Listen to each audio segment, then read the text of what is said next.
Alias Robert Joseph. ఆయన ఏమంటున్నాడంటే Christian meeting జరిగింది, ఆ మీటింగ్లో పోయి రాధా మనోహర్ దాస్ గారిని చంపుదామని చెప్పి బెదిరించడం జరిగింది. దానికి ఏం చెప్తారు? రాధా మనోహర్ దాస్ని చంపుదామని కాదు, అక్కడ వాళ్ళు నిలిపి పెట్టింది దళిత క్రైస్తవుల ఐక్యత సభ. వాళ్ళు మాట్లాడాల్సింది యువత, దళిత క్రైస్తవుల్లో ఉన్న యువత బాగుల గురించి, వాళ్ళ అభివృద్ధి గురించి మాట్లాడాలి. కానీ అక్కడ మేమంతా కూడా అభివృద్ధి గురించి మాట్లాడడం, మేమంతా ఎదవలం అని చెప్పి ఎదవలుగా నిరూపిద్దాం. అక్కడ జోసఫ్ కానీ అలాగే శ్రవణ్ కుమార్ ఎవరో జడ్జి చదివాడంట. నేనైతే ఎక్కడ విన్నా జడ్జి ఎవరైనా చదువుతారని మీకు ఎవరైనా తెలుసా?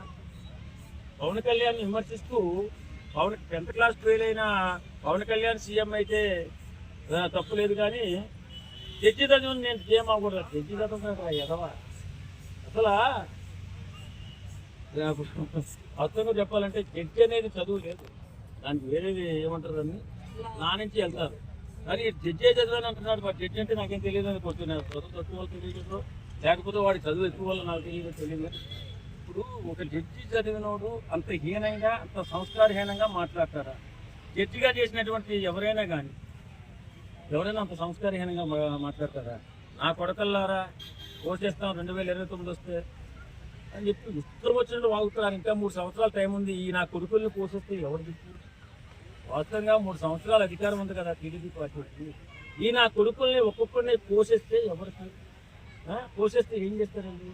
ఈ ఎదవులు అధికారంలోకి రావడం పోయడం కోసం, చంపడం కోసమేనా? అంటే యువతను బాగుపరచాలని, అట్టడుగు వర్గాల్లో ఉన్నటువంటి ప్రజలను కాపాడాలని చెప్పి రాజకీయాల్లోకి రావట్లేదా? అంటే దౌర్జన్యం, దుర్మార్గం, రౌడీజం చేయడానికి రాజకీయాల్లోకి వస్తున్నారా? ఇదే నా పద్ధతి. మళ్ళీ మేము చదువుకున్నాం అని చెప్పడం ఎందుకు రా ఎదవల్లారా? చదువు లేని సంస్కారం, మృగాల కంటే హీనంగా మాట్లాడుతున్నారు కదా. మరి అలాంటప్పుడు మరి చదువు గురించి, సంస్కారం గురించి ఎందుకు మాట్లాడుతున్నారు? ఆ శ్రావణ్ కుమార్ అనేటటువంటి ఎధవ జడ్జిగా పనిచేసాడంట. జడ్జిగా పనిచేసినోడు ఎవడైనా ఇంత హీనంగా, ఇంకా నీచంగా మాట్లాడతారా? ఈడంటే ఈ రావణ్ అనేటటువంటి ఈ కుక్క మాట్లాడుతుంది 100 రకాలుగా పవన్ కళ్యాణ్ గారిని విమర్శిస్తూ. ఈయన కొడుకు మాట్లాడుతున్నాడు 100 రకాలుగా పవన్ కళ్యాణ్ గారిని విమర్శిస్తూ. అడిగే భాష తిట్టడం తెలుసు అనుకుంటున్నాడా? చెప్పు దగ్గర దాకా కొట్టి నా కొడుకుని రోడ్డు మీద ఈడ్చుకెళ్తారు. ఇంకా సభలో గలీజ్ మాటలు దగ్గర అన్నీ కూడాను పవన్ కళ్యాణ్ దగ్గర నేను నేర్చుకున్నాను ఇట్లాంటివి వాయిస్ చెప్పడం అని చెప్పేసి. అవును, నేను జోసఫ్ దగ్గర నేర్చుకున్నాను. ఇప్పుడు వాడు తిట్టాడు కాబట్టి నేను కూడా అదే తిడుతున్నాను. ఎవరే నా కొడక ఒలి దగ్గర పెట్టుకుని మాట్లాడరా? సమాజంలో తిరిగితే మనిషిగా మాట్లాడు. నువ్వు అడవిలో ఉంటున్నా, సమాజంలో ఉంటున్నావు, మంచిగా మాట్లాడు. ఇలాంటి ఎదవ మాటలు మాట్లాడి ఏదో పీకుతానంటే ఇంటికో కూడా పీకలేవు నా కొడక. ఇది కూడా చెప్తున్నాం, పవన్ కళ్యాణ్ అభిమానిగా చెప్తున్నా. ఎవరినెవరినో కలిసి నిన్ను కలుస్తా అంటున్నావు. ఎవరిని కలుస్తారా?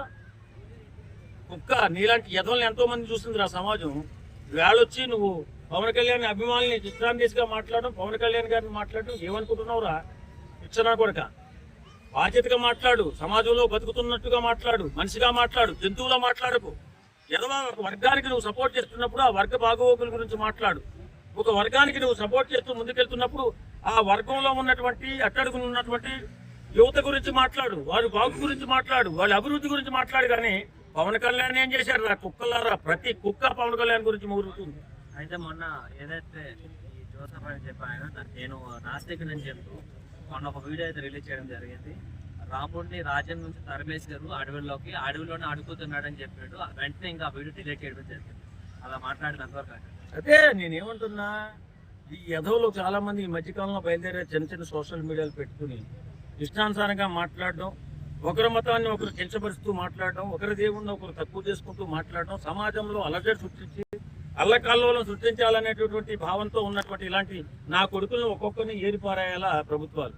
మరి ఎందుకు ఇలా నిమ్మక నీరెత్తినట్టుగా ప్రభుత్వాలు ఉంటున్నాయో? ఈ సమాజ విచ్ఛిన్నకర శక్తులు వీళ్ళు.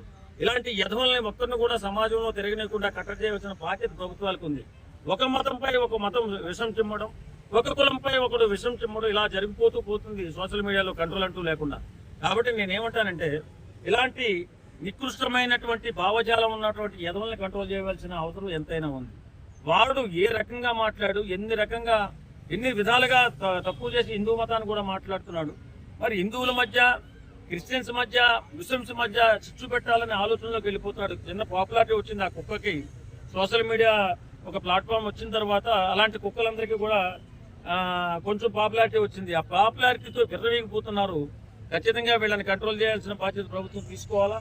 ఇలాంటి నికృష్ట దరిద్ర కొట్టి యథములందరినీ కూడా సమాజం నుంచి కొంచెం దూరంగా జైళ్లలో పంపించి వాళ్ళకి తగిన బుద్ధి చెప్పి సమాజంలో మార్పు వచ్చే విధంగా వాళ్ళు మారే విధంగా తయారు చేయాలని పోలీసు వారికి కోరుకుంటున్నాం. అది